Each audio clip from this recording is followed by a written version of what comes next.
Back here on Spotlight, it finally happened. Florida fired Billy Napier on Sunday after the Gators barely survived Mississippi State on homecoming weekend. Napier, 22 and 23 in his career at Florida. We know Billy Gonzalez is going to serve as the interim, but this guy, Lane Kiffin, his name has been thrown around quite a lot when it comes to who is going to be UF's next head coach. We have an article right now over on CBSSports.com from John Tolte, and he says that Florida's first call should be none other than Lane Kiffin. And sources told CBS Sports that even before Sunday, Florida's AD Scott Strickland had been doing his due diligence on the Ole Miss coach this season and made calls to those around Lane Kiffin. But right now, Lane Kiffin is the head coach of Ole Miss, as we know. So is that a distraction? Let's talk about it with our college football analysts, Chip Patterson and Bud Elliott. Guys, it feels like you can't say Florida football without hearing Lane Kiffin right now in the zeitgeist. It is a big job. We know that. So how much of a distraction is all of this noise for not only Lane Kiffin, but also his team as they have another very serious matchup, a big one against Oklahoma, Chip?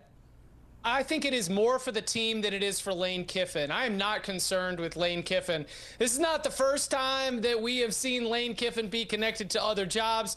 But really, we've even seen Lane Kiffin entertain it, welcome it, troll fans online about his potential movement or candidacy for other coaching positions. So I'm not worried about Lane Kiffin. I'm not worried about his focus. He's been through this. He's done that. The team is a more interesting question, and this is where I would say the way that this Ole Miss roster is constructed, where you are at the quarterback position, going to Ferris State at Division II to go get Trinidad Chambliss. At the wide receiver position, some of your key players have also come from the transfer portal. This is not an Ole Miss program that has been built and supplied by a huge high school recruiting pipeline. That is the only place that I would be concerned about the impact of these coaching rumors, would be those high school seniors and the parents of those high school seniors wondering whether or not my commitment to go play in Oxford is going to be something that still includes being committed to Lane Kiffin.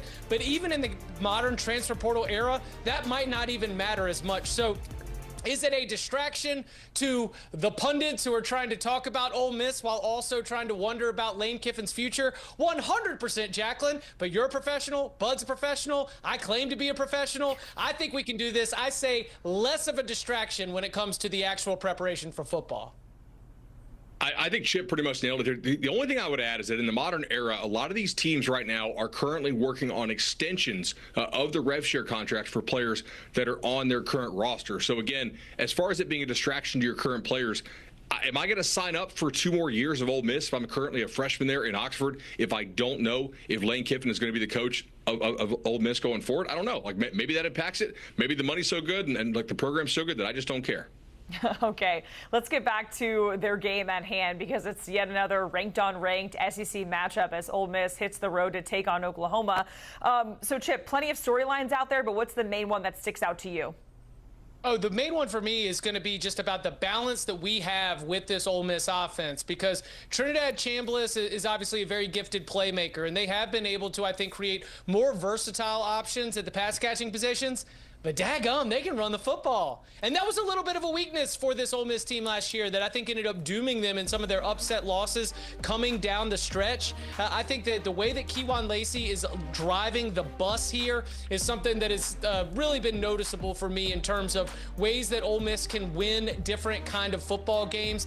Lacey's doing a good job. Obviously, you get a lot of the quarterback run game with Trinidad Chambliss being a part of that as well. And when I think about going into this matchup, again, to turn our attention back to the football of it all, you've got to be able to run the football to keep Oklahoma from just teeing off with its pass rushers on Trinidad Chambliss. So that ground game helps them in 3rd and short. That ground game helps them in the red zone. But that ground game, more than anything, provides balance so that the entire offense can run at a higher clip. Yeah, Chip, when I look at this, I mean, this is probably the most difficult matchup for the Ole Miss offense they have seen so far. LSU has a better defense than Georgia does, but of course that LSU game was in Oxford. This game is in Norman. This is a really difficult test.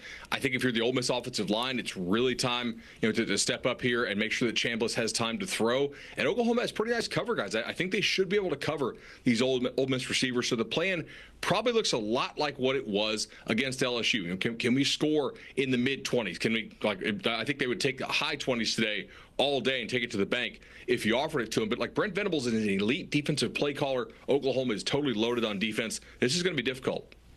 All right, I want to kind of double down on the Oklahoma side of things because the Sooners, they bounce back from the Red River rivalry. They get a win at South Carolina. So, Bud, what is your confidence in Oklahoma to kind of keep this rolling against Ole Miss? Jacqueline, it's a great question. Honestly, a lot of it comes down to John Mateer. Oklahoma does not have much of a run game this year. Mateer has had games in which he has gotten away with some really risky throws. We saw that against Michigan and Auburn, and we saw a game in which those interceptions were actually caught. That happened in the game there against Texas, which, of course, Oklahoma lost. So, can he avoid making some of the really risky, dumb plays while still carrying the offense on his back now a couple weeks removed from that thumb injury? Yeah, this is a fascinating spot for John Mateer and this Oklahoma offense in that I still don't feel confident in the group as a whole. I still have yet to, against power conference competition, feel as though this is a group that imposes their will. Now, when the game script is set so that it's a lower scoring game and you need somebody to go out there and just make enough of the X-Factor type plays, well, John Mateer is absolutely your guy. But for Oklahoma, playing at home against an Ole Miss team that is in a little bit of a potential letdown scenario in their second straight road game coming out of Athens where they've got that very close, tough loss. Can you maybe impose your will early, create a different kind of game script? I think the first 15 plays, the first couple possessions for John Mateer and the Oklahoma offense, maybe give them an opportunity with that noon Eastern 11 local start to catch Ole Miss sleeping and really give themselves a good advantage to help their defense out. So a fast start for Oklahoma's offense, I think, would be a huge part of this game. Yeah, and with that, of course, John Mateer, that is both of y'all's player to watch. And again, one total touchdown in those two games since returning from hand surgery. So it hasn't really looked great since he's coming off of that surgery. So, Bud, if this game does not pan out the way that Sooners fans hope it does, how detrimental is that going to be just from a locker room perspective? Because the schedule doesn't really get any easier, right? You got Tennessee, you got Bama, you got Mizzou, you got LSU. So how important is it to get a win here? Because when you look down the stretch and just the confidence you want this team to have as they finish out that really, really tough schedule down the stretch, and really John Mateer's confidence. Yeah, Jacqueline, I think you nailed it here. This game is likely a college ball playoff elimination game for both sides. I'm not sure Ole Miss would have the resume to get in at 10-2, obviously, because they played a bunch of nobodies in the non-conference. And for Oklahoma, I think 9-3 would potentially allow them to get in, but they might have a little bit of a grace period there for one more loss. But again, the difficulty of that schedule down the stretch makes it pretty unlikely that they get in if they do lose this ball game. All right, it's game prediction time. Chip, will come to you first. How do you think it all pans out? I think Ole Miss goes into Norman and gets themselves a road win. I think they bounce back. I think they get back on track. And I think that any of this Florida talk is nothing but nonsense because this is an Ole Miss team that I think is very focused on righting the wrongs of last year, avoiding the disappointment of what easily could have been a college football playoff appearance. I think they go into Oklahoma, come out with a lower scoring, but a 27-21 victory. Chip, that's exactly what I have as well. I just trust Ole Miss to dial up a couple scores, even against an elite Oklahoma defense. I don't really trust this Oklahoma offense to keep pace with what Lane Kiffin's doing there in Oxford. All right, it's all going down Saturday at noon Eastern. Guys, we appreciate it. Hang tight. We got more SEC talk coming your way on Spotlight in just a moment. But hey, in the meantime, make sure you check out the Cover 3 podcast. You can hear the fellows on there.